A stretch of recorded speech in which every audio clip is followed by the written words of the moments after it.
So dito ay nag-chill classic la ako. Pero parang familiar sa akin yung Kagura. Legit Nika? Parang fake ata to eh. At so dito nag-reply na nga siya. Fake lang daw. Ah, fake pala ah. So kahit fake ka, ita-target lock pa rin kita.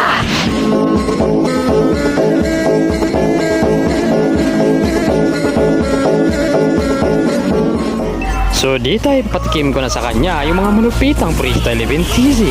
At sisiguraduhin ko sa kanya na ang laban na to hindi niya makakalimutan.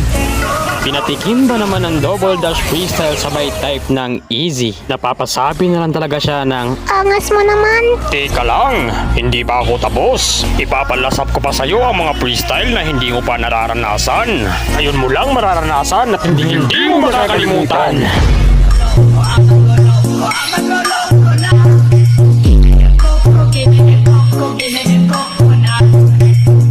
Sabi niya dito, pinagbibigyan niya lang daw ako. Hindi sabi ko dito, okay. Ay, di pa talaga natuto. Dito pa talaga sa mid. Dito kainin mong freestyle ko. Ay, gagi bumawi ah. So dito, bala ko lang sana mag-clear sa mid. Ang kaso nakaabang pala siya. Sabay TP, grabe nga yun. So dito, bala ko sana mag-clear ulit. Ang kaso, o diba? Sino ba naman di magugulat dyan?